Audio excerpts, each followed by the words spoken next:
Hi everyone, today let's have a look at the great big case from ASUS. This is the Hyperion GR701.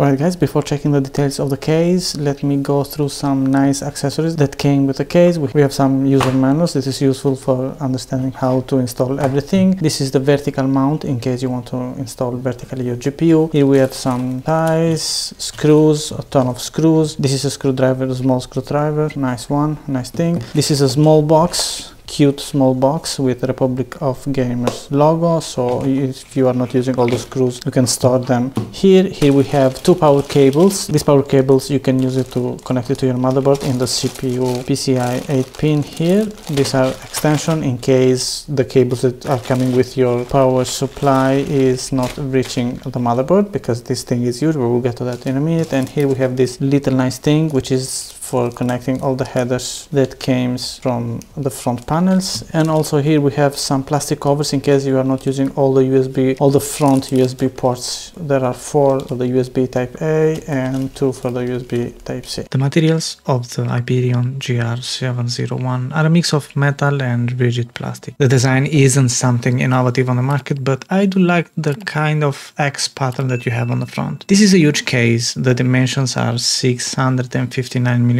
per 639 per 268 mm. So you can install every type of system you want, EATX motherboards, including the most beefiest or liquid cooled GPUs. So here we have all the ports and connections and buttons. Here there is the power button, the USB 3.0, there are 4 of them, the 3.5 audio jack, and this button here is for changing all the RGB on the logo and everything else. We will get to that in a minute. Here we have 2 Type-C ports, and this is the reset button. Right guys, let me mention a couple of things regarding the front panel connections and cables. Here we have the RGB cables. This is the setup of powering everything, and here we have labeled, they have done a nice thing finally. Here we have labeled the stuffs for when to connect the RGB cables. This is for the hub in case you're using the hub, or for the motherboard, or MB for the motherboard in case you're going to connect this straight to the motherboard. This is my case. I'm going to use this connector only, so you don't have to use both of them. So here we have the cables for the power and the reset button. You have to use this adapter here to connect all the stuffs here. Keep in mind to connect it properly on where are things, power SV and whatever else, and then you have to connect this one to the motherboard. Then there is the front panel audio, and so here we have all the USB cables. These cables are labeled, as we can see, left USB 3, and for example this one is left Type-C. So for the cable management this is going to be easy for routing all the cables on your case. So let's remove the front panel and check what's inside. Before removing the front panel guys, please keep in mind that this is magnetic, so you don't have any kind of mechanism for closing and opening it. It's just magnetic, so pay attention when you install everything, because this will open easily. As you can see, this is really easy to open and close. So as we can see, we have all the cables for the front panel ports routed, and all the cable management is well done. Here we have a small hub for the fans that are already pre-installed on the case. As we can see, we have plenty of ports here in case you want to use this hub for the fans that you have. I'm not going to use pre-installed fans, I'm going to install other fans, so this one I'm going to be removed. But as you can see here, you can install up to 6 fans. You have PWM connectors and also the RGB connector here. On this part here you can access also to this tray here for installing the hard drives, and here there is the side panel if you want to install the fans or the AIO. You can install up to 3 120mm fans here, or 360mm all-in-one cooler if you want. Here we have some other spaces for other hard drives. Pay attention when you install everything and when you are routing all the cables, because this small cable here is the cable who is giving all the RGB effects and lights. So that small panel with the ROG logo and whatever else. Before diving into other details on the Hyperion GR701, I wanted to ask you guys a huge favor. Almost 90% of you who watch my videos aren't subscribed to the channel. I'd highly appreciate if you consider subscribing. It takes 1 second to click on the subscribe button, and that will help a lot the channel and allow me to bring more content like this. Thanks a lot. So as we can see, we have a lot of space here, so you can install every kind of motherboard. This case comes with 3 pre-installed 140mm fans, one here for extraction and the other 3 on the front. So here we have a nice thing. This is a small panel, RGB small panel with these lights here, the Republic of Gamers, and also the Republic of Gamers logo. You can remove this panel here in case you want to install some other fans on the back here. We'll go to that in a minute. So you can remove this one and put it outside of your case and have it as a RGB light. And here we have the GPU retention in case you want to mount horizontally or vertically. It depends. So whatever you are installing your GPU, you have to remove one of these pieces here. So vertically you have to use this one. There is a small rubber here, as you can see, and if you want to install it horizontally, you can unscrew this one and you decided to move it up and down in order to fit your GPU and maintain it perfectly in horizontal. Both of them have the rubber here for not damaging your GPU, and here there is a space for all the cables for the GPU. And I don't know if you can see, this is a small ROG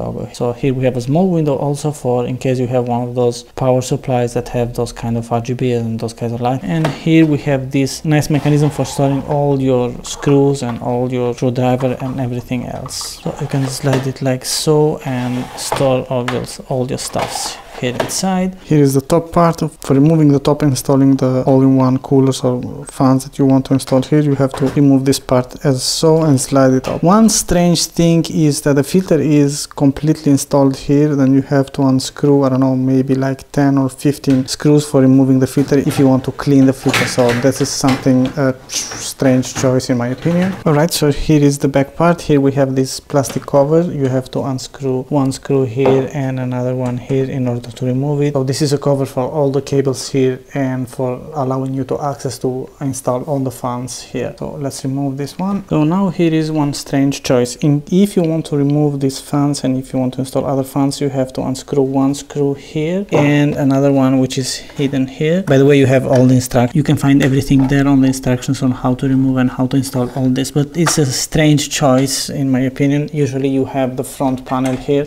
Let me show you. Usually you remove the front panel and you install quickly all the fans and everything. Here they have chosen a strange mechanism in my opinion, but that's it. Alright guys, if you want to remove the exhaust fan that is it here, you have to unscrew these two little screws here, and the fan itself it's in a kind of bracket. So as we can see, the exhaust fan is installed on this little bracket here, and you have to install it back here with other two screws. So you have a total of 6 screws for installing an exhaust fan. I don't understand. This is a strange choice. Maybe this is for vibration or for easy installation and removing all the stuff. So for removing all the front fans and removing all the retention here for the fans, you have to uninstall all this part here, all this storage part, let me say. So you have to remove one screw here and this one here, which is not only for this part here, but is also for the retention itself. So as we can notice here, this screw is not only for keeping all this together, but also for keeping the hard drive tray that is here hidden. I don't know if you can see this. Now, if you want to install the power supply unit, there is a weird thing to do. You have to unscrew these 3 screws here, 1, 2, and 3. This one here, in order to remove this part here. And then once you remove it, you have to install your power supply. This is a strange choice in my opinion, because if you are going to install other components or remove other components, and you have to remove the power supply cables and everything else, you have 2 options. One is to remove this, again, this part here, which is going to ask a lot of work, or you have to put your hand inside here and try and to be lucky to remove all the cables. Alright, so once removed the screws, we have to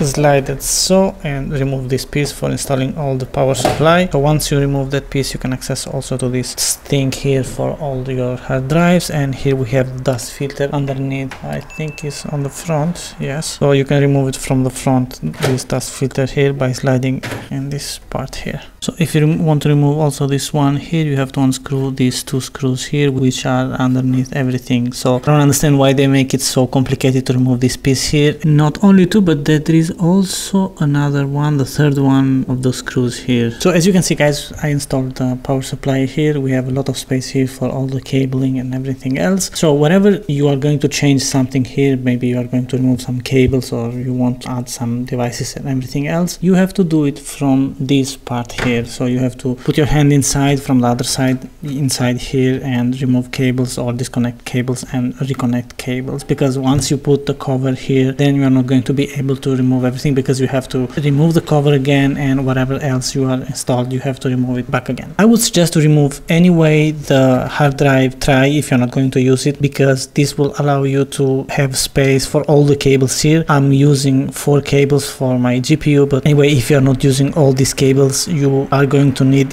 at certain point all this space here, because as you can see, the hard drive tray is going to be somewhere here, if I'm not wrong. Yes, here in this part here. So yeah, you definitely are going to need this space here for all your cables. So here we have the retention installed on the front. You can install, this is pretty standard, you can install 3 140mm fans or 4 120mm fans, and if you want to install only one cooler, you can install it also. And if I'm not wrong, you can install up to 420mm all-in-one coolers on the front. And here we have dust filters. As you can see, these are kind of almost triangle filters, so you have to slide it here. One is here and the other one is on this side here, so you have to remove it again. So let me mention one thing on this retention here. As you can see, we have these small things here for all the cables, for keeping everything clean and tidy. So I'm pretty sure probably other cases have this, but it's a nice thing to have anyway. So first thing first, we have to unscrew these 2 screws here in order to remove this retention here, and then we are going to install the fans. Then after, we have to remove the panel here, which is the RGB panel. So if you want to install also some intake fans on the side of the case, we have to remove this panel here. Let me show you how we can remove that and install the fans over there. One thing to mention here, that when you remove the retention for the fans, you have some holes here, as you can see, so you can install other SSD if you want. So there are 1, 2, 3 slots for installing all the SSDs, so you can install plenty of SSDs here. So for removing that RGB panel, you have to unscrew this little screw here, and at the end we have to remove also this screw here in order to remove all the panel. So once we remove all this panel here, we can then install the retention for all the fans on the side of the case. Now if you want to leave it inside the case and use it as it is, you have to connect this one to the hub, or you have to connect it to your motherboard if your motherboard have one of these RGB ports. If you don't want to have it because you want to install the side fans on the case, to unscrew it from